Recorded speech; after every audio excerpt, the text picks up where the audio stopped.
Good evening, ladies and gentlemen. How are you? This is Joseph Akinroti Akitola coming your way this Easter Monday evening. How has been the Easter on your side there? Happy Easter. What an Easter. Celebration of Easter in isolation. You are banished to be only with your wife and your kids. And history is being rewritten. As a matter of fact, I've read a lot of posts about this present situation. I learned that in 1920, something like this happened. Then they said in 1820, 1720, they said things like this happened. I saw a picture of people putting on nose mask and whatever in those days, especially the 1920, they call it Spanish flu. Spanish flu. What a way to celebrate Easter. We tell people later that once upon a time we had an Easter where we were banished to stay alone, to stay at home with our family. Anyway, we thank God for everything. I've read a lot of posts, I've seen a lot of videos about this present situation in the world. And to every rumor there are elements of truth.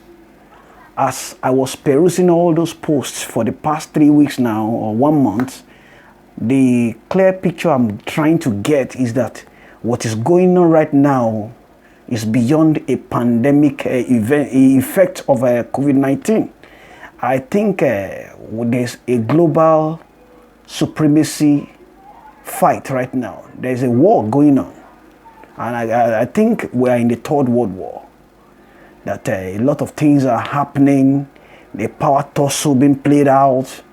China and America. They even lead to 4G and 5G.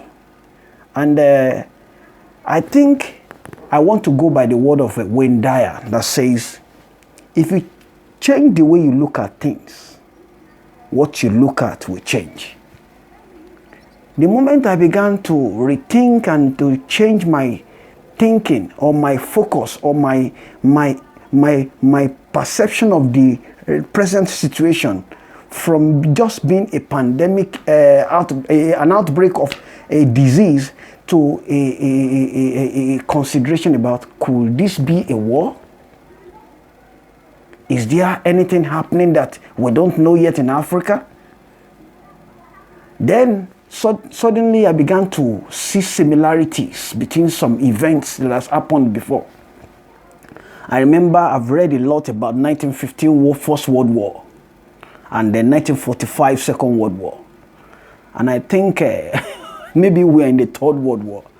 And maybe we are just opportune to be part, to witness what is going on right now. This is a battle of supremacy. And if that is what is going on, then the citizen of the world better brace up for what will happen after this event. Just like a proverbial two elephants fighting. You know, wherever two elephants fight, the grass there will suffer. And right now, what is going on is affecting the economy of the world seriously. And I can imagine post-COVID events, maybe political-wise, economic-wise, even industrial-wise. Because in the days of 1914 First World War, I remember I read the biography of Andrew Carnegie, and I read that the war caught Andrew Carnegie by surprise, and he was not happy with the fact that the world could go on a war. Because he's a leader, it really affected him, and it affected his business too. In fact, immediately after the First World War, he was heartbroken that a lot of people died globally and it affected the business in the world, and his mind could not continue to run his business. So he had to decide to sell his business off to J. Paul Getty in those days.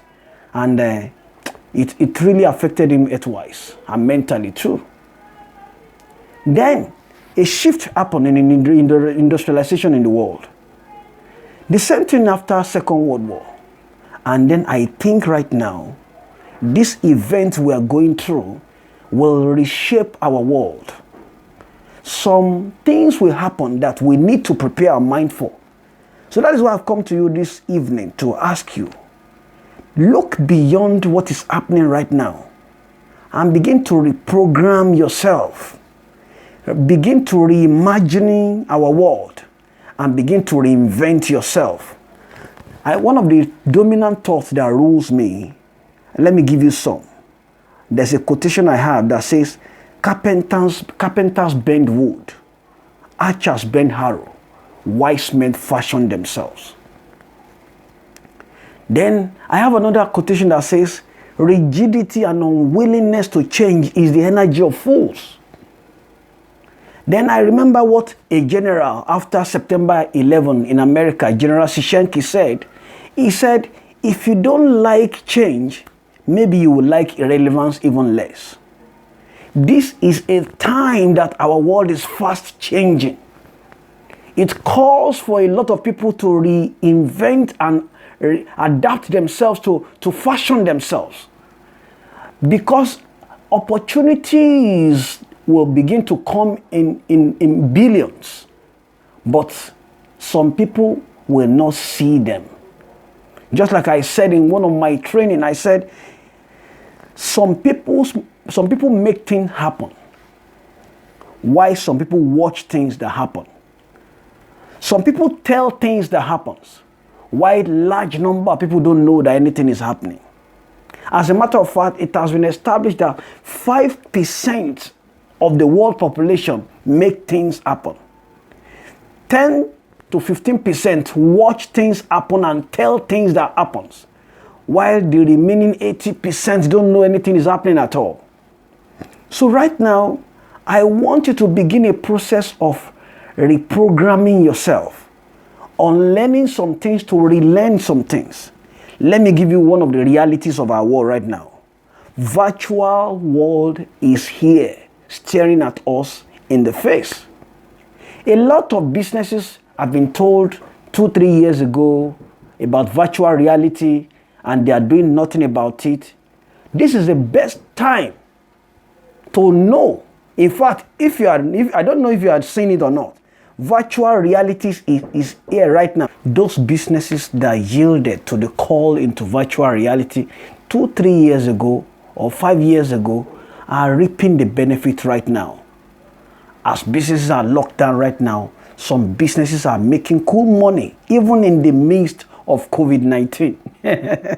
But a lot of businesses are grounded right now. A lot of people are grounded. A lot of businesses are grounded.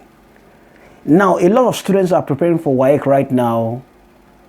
Now, schools are locked down, are closed down. But some apps have come up for online preparation for WAEC, whatever, this and that.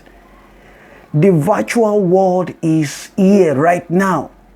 So any businessman or woman that is not thinking virtual reality in his or her business, they are not preparing for the change. And like General Sishenki said, if you don't like change, maybe you will like irrelevance even less. That is one side. We are in the era of disruptions.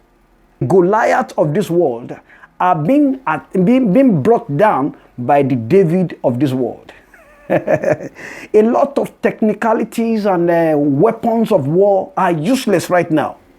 A lot of weapons, billions of dollars invested in weapons, and right now they are useless because the latest weapon is not those big machines. The latest weapon is just something so minute that you can even overlook. Now it's getting into every country and is grounding every economy of the world. So we are in the era of disruption. A lot of big things will disappear. But many people need to prepare because a lot of small things that look creative will just begin and take over from big things that have been reigning or ruling for like 20, 30, 50 years. Just like I've told you some times ago, I did a training about thriving in recession, and I was mentioning Nikolai Kondratiev of his economic model theory of 50 years model. Now we are in a chronic recession, which will give birth to many new businesses that will take us to the next booming economy. So right now, you personally need to re-examine yourself. You need to unlearn some things that you know, delete them from your mind, and relearn some things. You need to come to the place of knowledge with plain mind. You need to come like somebody who don't know at all. Just like one of those philosophers says, if your cup is full, nobody can pour anything into you again. Come with your cup empty right now to learn and to reimagine our world and to reinvent yourself. That is my first message to you in this pandemic situation. I will still come back to you, but I will really appreciate your comments because I'm running this as a course, free course online. So I need to let you see some things and then paint some new pictures of the imagining world to you. I will appreciate if you can pass your comments under this video. Again, you can check me out on my YouTube channel, Akinranti, or on my Facebook page, Akinranti Joseph Akitola. See you again. Enjoy your Easter.